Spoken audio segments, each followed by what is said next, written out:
বাসায় মেহমান এসেছে, দই বসাতে গিয়ে কি দেখলেন যে দইটা জমে নাই। হাই রে আল্লাহ, কি একটা অবস্থা, সবার সামনে কি একটা মান সম্মান, তাই না?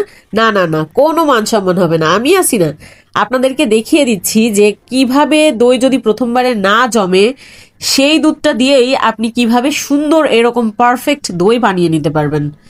একেবারে শর্টকাটে আমি আপনাদেরকে দেখানোর চেষ্টা করেছি। ইনশাআল্লাহ কোনোভাবেই ফেল করবেন না। No fail recipe, 100% no fail recipe. তো তার জন্য প্রথমে আমি নিয়ে নিয়েছি হচ্ছে চিনি।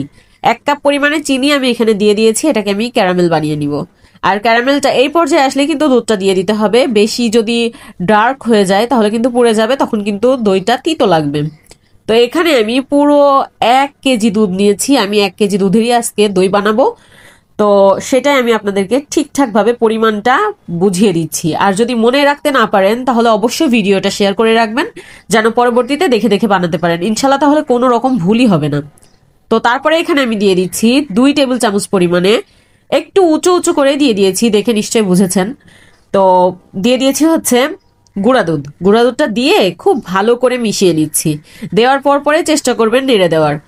আর নিচে যে এই যে দলা মতো দেখতে পাচ্ছেন ক্যারামেলটা, কিন্তু তখন দুধটা দিব তখন ক্যারামেলটা জমাট বেঁধে যায় আবারও, তো ওইটা আস্তে আস্তে মেল্ট হয়ে যাবে। জালটা এখানে আমি মিডিয়ামে রেখেছি। আর এই জালটা থাকতে থাকতেই কিন্তু আপনার এখানে কিন্তু থাকতে হবে, আপনি এইখান থেকে কিন্তু কোথাও যেতে পারবেন না।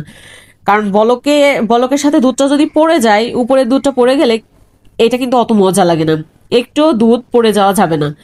তো এই যে একদম পারফেক্ট একটা ঘনত্বে চলে এসেছে, দেখতে পাচ্ছেন অর্ধেকে চলে এসেছে। তো এই পর্যায়েই আমি চুলার চালটা একেবারে বন্ধ করে দিয়েছি। তো বন্ধ করে রেখে দিয়েছি এক পাশে, এটাকে হালকা ঠান্ডা করে নিব। আর এক পাশে আমি এখানে 1/2 কাপ পরিমাণে টক দই নিয়েছি। এই টক দইটাকে এখন খুব সুন্দর করে ফেটিয়ে নিব। এই টক দইটা কিন্তু একেবারে পানি ঝরানো, স্টেইনারে করে আমি পানি ঝরিয়ে রেখেছি। তো এখন খুব সুন্দর করে আমি এই দইটাকে ফেটিয়ে নিচ্ছি। ফেটিয়ে নেওয়া হয়ে গেলে এখন যেই দুধটা যে ঠান্ডা করতে দিলাম, ঠান্ডা বলতে এটা কিন্তু হালকা কুসুম গরম থাকবে, আঙুল চোবানো যাবে এরকম গরম আর কি। তো তার মধ্যে এখন এই যে টক দইটা দেখছেন, এই টক দইটা আমি এই যেই মিশ্রণটা বানিয়ে রাখলাম দুধ দিয়ে, সেটার মধ্যে দিয়ে দিচ্ছি।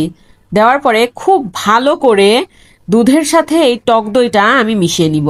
দুধটা কিন্তু এই পর্যায়ে অবশ্যই না ঠান্ডা না গরম, এরকম একটা অবস্থায় থাকতে হবে, আপনি একটা আঙ্গুল চুবিয়ে রাখতে পারবেন এরকম অবস্থা আর কি। তো তারপরে খুব ভালো করে আমি এইগুলোকে একসাথে মিশিয়ে নিচ্ছি। মিশিয়ে নেওয়া হয়ে গেলে যেই পাত্রে আমি দইটা জমাবো সেই পাত্রে আমি রেখে দিলাম। রেখে দেওয়ার পরে ঢাকনা দিয়ে আমি খুব সুন্দর করে ঢেকে দিব, এবং এর উপরে কাঁথা কম্বল যেরকম আপনার বাসায় থাকে আর কি, সেরকমটা সবগুলা চাপিয়ে দিবেন। তো আমি দিয়েছিলাম। তো তারপরে দেখলাম যে আমার দইটা জমে নাই। মনটা তো তখনই খারাপ হয়ে গিয়েছে, দেখতেই পাচ্ছেন দইটা জমে নাই। উপরে কিছুটা জমেছিল কিন্তু নিচের দিকে একেবারে জমে নাই। তো তারপরে আমি করলাম কি, একটা পাত্রে একটু পানি নিয়েছি আর দিয়েছি একটা স্টার্ন দিয়ে, তারপরে মানে আমি যে পাত্রে রেখেছিলাম প্রথমে সেটা থেকে একটা স্টিলের পাত্রে রেখেছি। আর এইভাবে এখন আমি ঘড়ি ধরে 20 মিনিট জাল করে নিব, মিডিয়ামের থেকে মানে লো টু মিডিয়াম আর কি। তো রাখার পরে যেভাবে আমি দিয়েছি দেখতেই পাচ্ছেন সেম এইভাবেই দিবেন।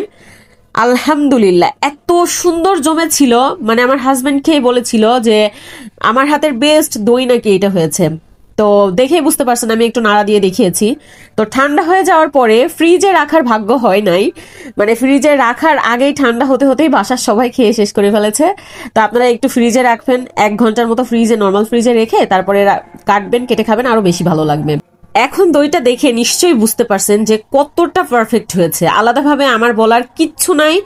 আমার ভিডিও দেখে যদি একটু উপকৃত হন, একটা লাইক, একটা কমেন্ট, আর যদি পারেন শেয়ার করে রাখবেন। আল্লাহ হাফেজ।